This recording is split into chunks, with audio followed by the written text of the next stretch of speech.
Proses transisi ini tentunya membutuhkan juga beberapa kajian. Membutuhkan biaya yang tidak sedikit ya, komitmen yang sudah kita, angkanya itu kira-kira by 2030 itu adalah penyebab emisi terbesar, itu adalah sektor energi terhadap, risiko climate change ini luar biasa besar. Juga, ini kalau energinya nggak bersih, mereka diminta ngitung karbon, karbonnya gede, nanti investor, saya nggak mau investasi Indonesia lagi ah."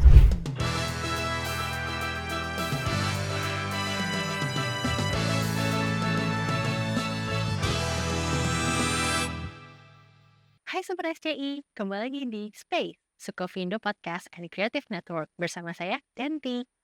Energy Transition Mechanism atau ETM merupakan program peningkatan pembangunan infrastruktur energi dan percepatan transisi energi menuju net zero emission di tahun 2060.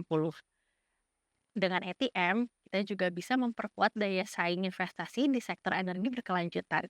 Ini akan menjadi bahasan topik podcast kita hari ini. Pasti udah pada penasaran dong. Dan hari ini saya juga akan mengundang 3 narasumber kita yang sangat sudah berpengalaman dan juga menjadi cikal bakal regulasi dari ETM itu sendiri.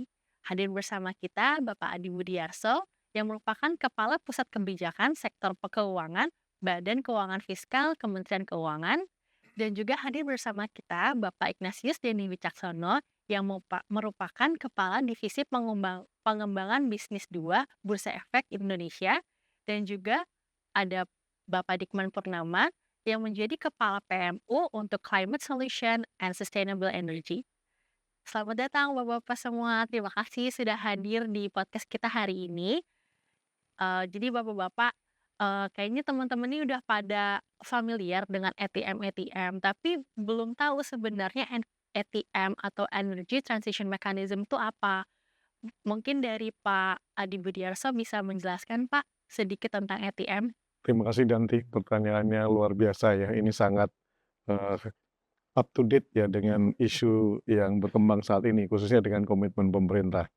Memang benar, ETM ini adalah sangat penting. Mengapa? Karena mungkin, teman-teman semua sudah maklum bahwa global ini sangat concern dengan, eee, perubahan iklim. Jadi perubahan iklim ini adalah isu global, bahwasannya pada tahun 2050 itu diprediksi kenaikan ya kalau kita tidak melakukan, transformasi dari bagaimana kita mengenerate energi dan mengkonsumsi energi. Kenaikan suhu udara global itu bisa di atas 1,5% secara rata-rata. Nah, sehingga dibutuhkan inisiatif untuk melakukan, mitigasi ya risiko dari dampak perubahan iklim itu. Nah, jadi ITM ini menjadi salah satu strategi untuk bisa kita lebih bisa berkomitmen untuk mendukung ya, komitmen global untuk mitigasi perubahan iklim tadi ya, khususnya dampaknya. Tapi sebenarnya urgensinya ATM di Indonesia ini apa sih, Pak? Ya, untuk Indonesia memang ITM ini, oleh pemerintah di-launching sejak Juli ya, di mana kita jadi chairmanship Indonesia untuk G20 dan diperkuat dengan, leaders komitmen di bulan Desember 2022. Indonesia sebagaimana salah satu juga jadi negara maju yang memproduksi, begitu banyak energi dari batu bara, dari fossil fuel, itu kita, cukup berat ini untuk bisa melakukan transisi bila tanpa, dukungan dari pemerintah dan global khususnya. Jadi karena mahalnya komitmen untuk transisi, ITM menjadi salah satu, dorongan bagi Indonesia dan juga global. Indonesia menjadi salah satu, promotornya ya, bahwa kita bisa menjadi pionir untuk memiliki leadership di situ. Kita bisa menurunkan emisi, piloting dari beberapa industri khususnya, yang listrik dari batu bara, bisa kita coba, lakukan prosesnya dengan lebih baik, begitu. Oh, berarti itu kita akan masuk ke era energi terbarukan gitu ya Pak kira-kira? Jadi artinya, bagaimana kita industri, listrik misalnya menggunakan, generator dari bahan bakar batu bara, bisa di-shift atau ditransisikan ya, transition itu maksudnya transisi menjadi energi yang lebih bersih, ya. Dan hal ini mungkin nanti kita akan coba dorong, bisa gas, bisa, dari solar, kemudian bisa juga dari, hydro dan seterusnya. Kalau dari pandangan Pak Adi sendiri, sebenarnya perkembangan ATM di Indonesia itu udah sejauh mana ya? Menariknya, ATM ini menjadi salah satu target pemerintah. Di dalam 5 tahun ke depan kita harapkan paling tidak ada satu lah kita mulai mendorong dengan partnership ya, kita sudah berkolaborasi juga dengan, apa namanya, partner dalam hal ini multilateral, development banks, ADB misalnya kita mencoba untuk bisa mendorong pilot project untuk, apa namanya, transisi ini, di Indonesia terjadi dalam kurun waktu 5 tahun ke depan. Nah, jadi kita mendorong ini melalui salah satu inisiasi program kita sebut sebagai, country platform, ya. Kita menunjuk PT SMI, Sarana Multi Infrastruktur sebagai special mission vehicle pemerintah untuk, mengorganisir ya, proses ini bersama dengan, masyarakat kita khususnya industri dan juga dengan multinational banks tadi. Wah, berarti sebenarnya perkembangan tentang ATM ini udah lumayan berprogres ya, Pak, di Indonesia. Nah, kalau menurut Pak Dikman, ID Survey khususnya untuk Sukovindo itu bisa berperan di mana aja ya, Pak, untuk ATM?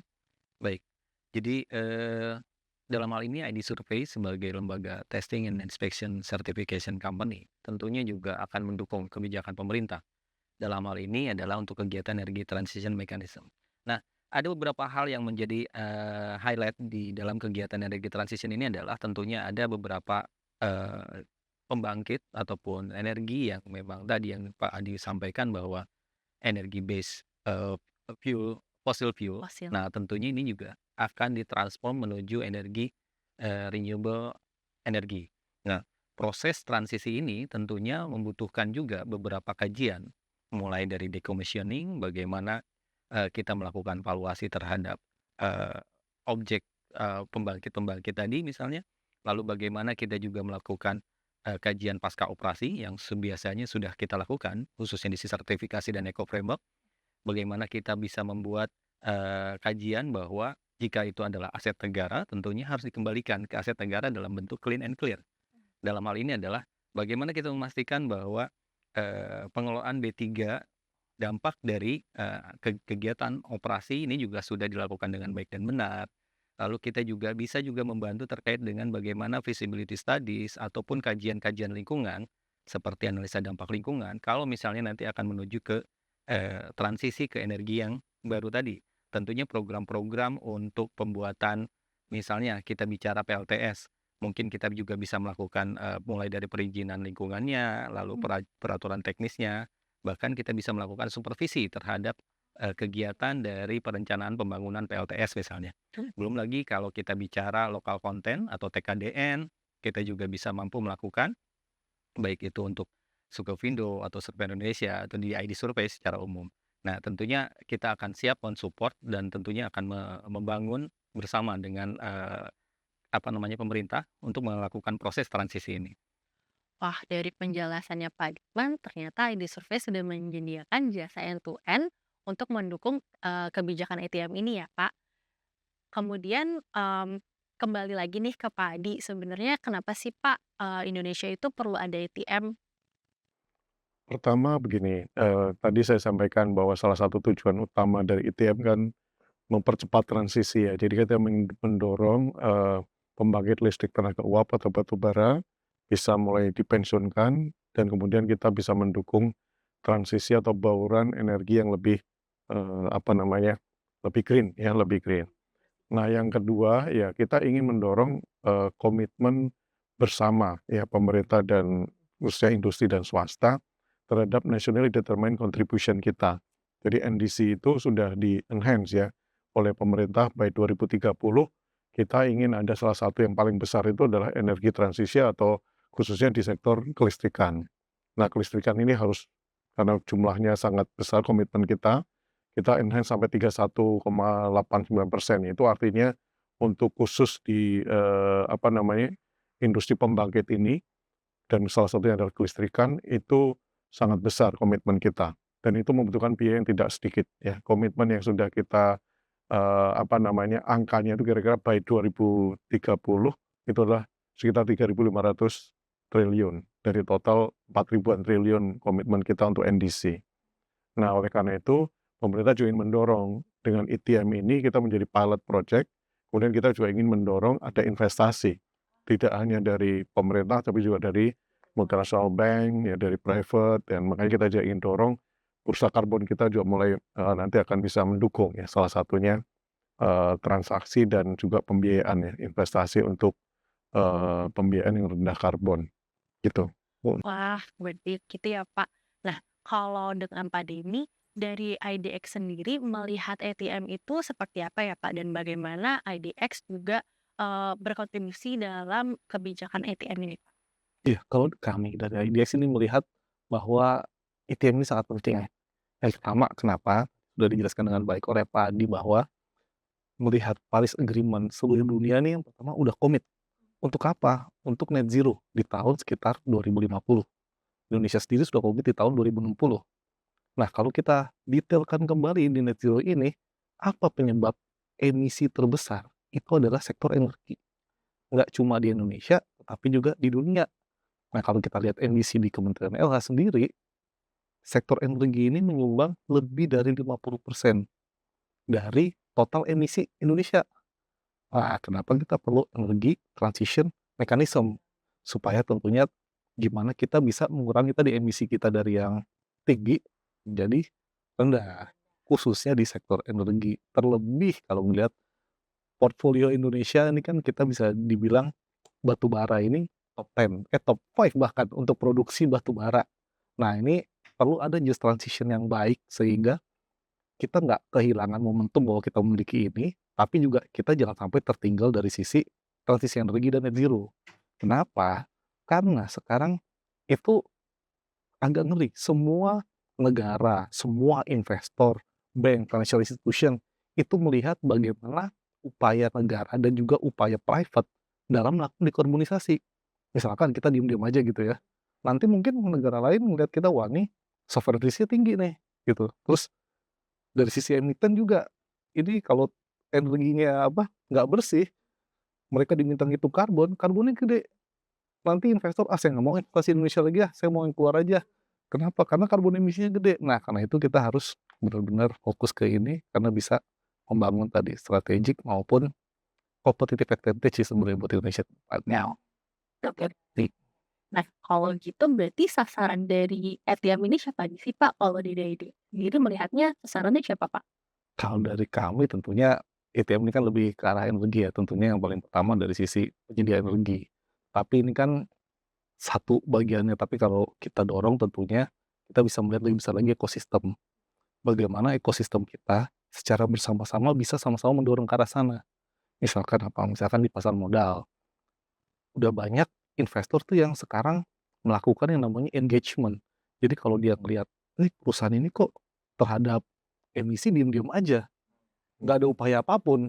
Nah, itu investor sekarang kalau di luar khususnya itu diwajibkan untuk menggerakkan. Oh, mereka udah concern ya, Pak? Concern banget.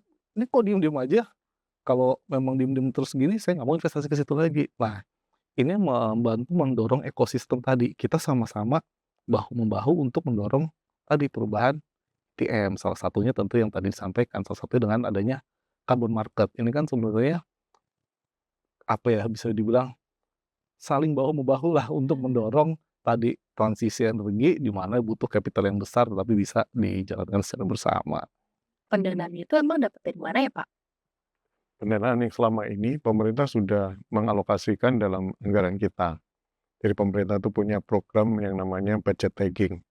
Tapi budget tagging itu kalau kita lihat kebutuhan kebutuhan NDC tadi kan saya katakan 4.000-an triliun. APBN mungkin baru bisa 5% dari total budget. Dan itu kira-kira masih kurang dari 20%. Sekitar 14% kontribusinya untuk NDC. Jadi masih dibutuhkan pihak swasta, pihak filantropis, dan juga salah satunya anak muda nih. Karena anak muda kan udah mulai belajar investasi ya dengan capital market kita udah buat, capital market kita udah setara dengan Singapura. Jadi kalau invest di Indonesia, dan Indonesia udah mulai banyak nih ya instrumen yang green.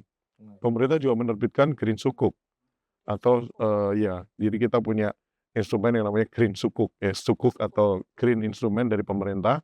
Itu salah satunya yang terbesar di global ya, khususnya di Syariah Finance.